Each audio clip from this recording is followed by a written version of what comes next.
Hey, gearheads and race fans, Ross Smith from the Garage One podcast. This is your continuation of the Corvette R project. If you haven't watched that video, go back and check it out. It gives you a lot of details of what we've done to the car already, so that it can kind of catch you up on what we're going to do and start doing today. So we've got some brakes to work on. We've got quite a few things that we got to wrap up to get this thing ready to start doing some motor work on it. As you can see, we're here at my personal garage. We aren't on any fancy sound stage or have any really crazy video equipment, so y'all bear with me a little bit on the video quality here. We're going to do our best to show you what we're doing and bring you along with us. It's going to be a fun project. Come on, let's go work on it. So here we are in all of its unfinished glory. So we're going to start working on the brakes. Why are we messing with the brakes in the first place? So the brakes that are on here are a performance brake. They are a 4-piston caliper. You'll find these on a lot of performance cars, very similar to this. It takes a 12.6-inch rotor. They're good performers, but since we're in here and we're doing all this major surgery, what's really nice about this platform is a lot of this stuff is interchangeable with the Z06. Well, the Z06 brakes bolt up to this platform without any modification other than the brake lines.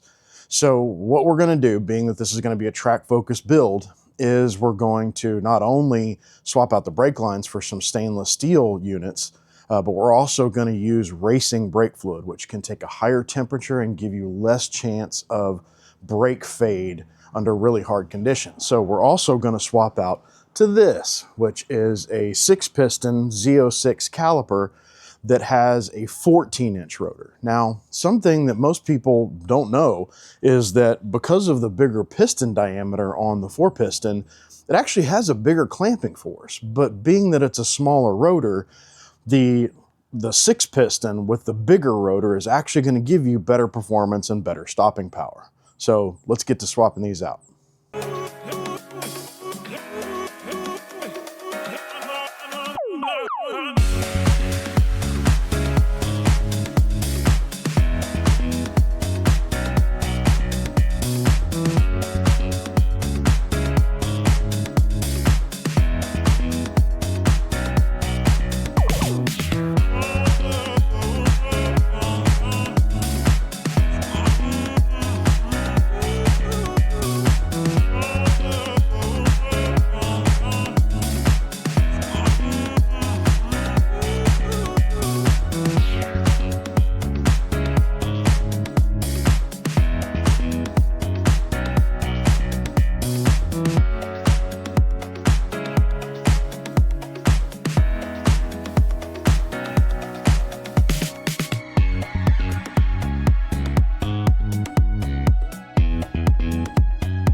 So on the back brakes, we have almost the identical 4-piston caliper. So we're just going from a 4-piston caliper to another 4-piston caliper. The offset, if you notice, is a little bit different.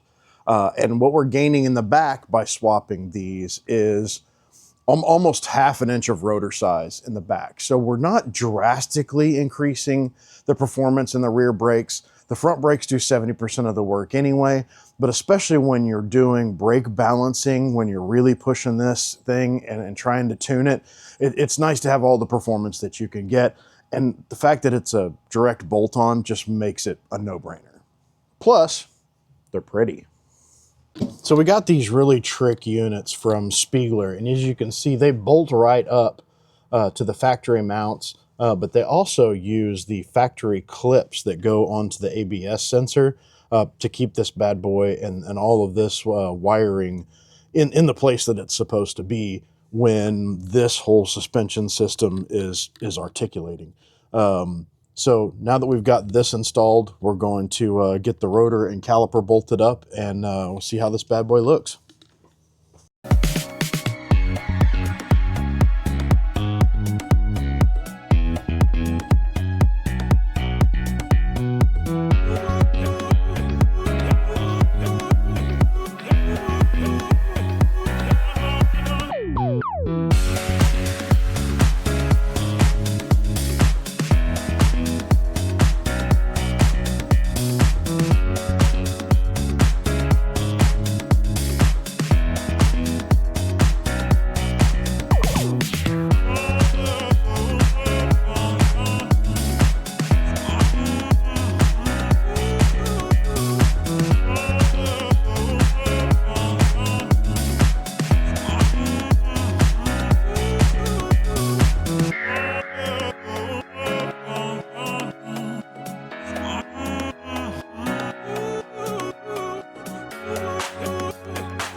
Well, like any other good automotive project, we hit a snag. If you're working on a car and something doesn't go wrong when even if you have all the parts ready to go and everything's mapped out perfectly, and you think you have your stuff together, if something doesn't go wrong, be suspicious because it's probably coming. So, with that being said, we got 3 of the brakes done, but we ran into a little bit of problem. Let me show you what happened.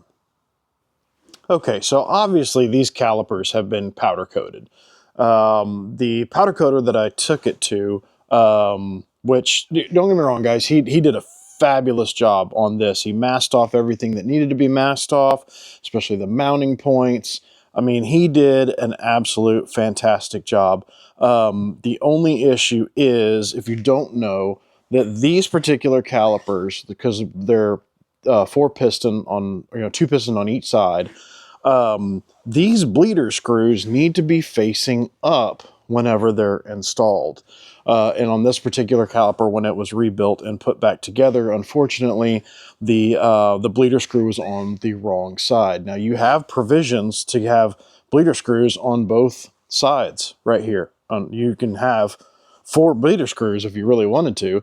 But that's not going to help you whenever you go to bleed the brakes, because air rises and you want to make sure that you get all the air bubbles out of that piston. So we had to move those. Well, lies the problem. And if you know anything about working on cars, if I have this particular tool out, then you're having a bad day. I've even told my wife, I said, hey, if you ever see me with one of these out, just walk away slowly, quietly, preferably maybe go make a cocktail and bring it out, because it's going to be one of those days.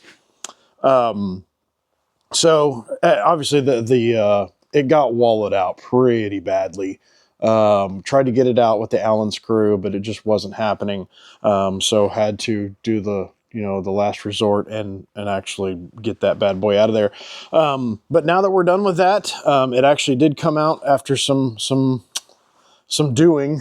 Came out pretty clean. The threads aren't damaged. Everything looks good. Already swapped the bleeder screw to the other side, and we're going to go get a plug to put in that end, and go about our business and get this bad boy done. It is what it is.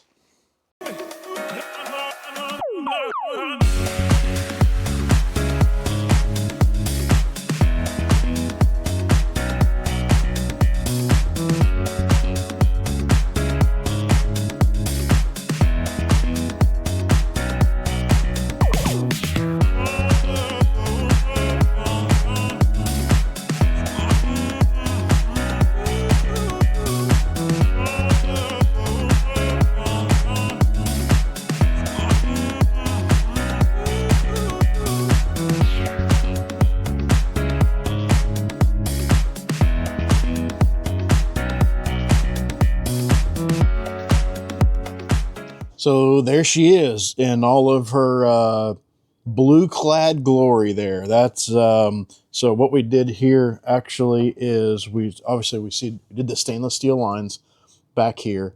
Brand new calipers, powder coated, brand new pads. These are used rotors, but we don't care. We're going to beat the crap out of this car, so it doesn't matter what it looks like. Another benefit that I didn't mention before is the fact that the Z06 is actually a 2-piece rotor. So when we go to replace these and they get a little bit of wear on them, and we wear them down, we can actually reuse this center hub, and we'll use that time to maybe make them a little prettier when we replace this ring. But they sell different rings for these. Like there's gyro discs, there's all kinds of different manufacturers that sell replacement rings for this that you can literally just bolt onto this hub. So definitely a race car feature that has made it to the mainstream. So also, not only have we done that, we've also done some, if you can see down here, we've done Johnny O'Connell tuned shocks. We're going to end up doing somewhat of a coilover situation for this when we get more into it. But the goal right now is just to get it track ready, get it ready to go, get some good fluid in this so we don't overheat the brakes going into the corners. and we'll kind of tune it from there. And you know, a race car is never finished. It's never done. You're always constantly working on it. Okay, got that little situation fixed and got that rear caliper back on. Next step is to get some fluid in it, bleed the system, get all the air out, and get these things ready to rock.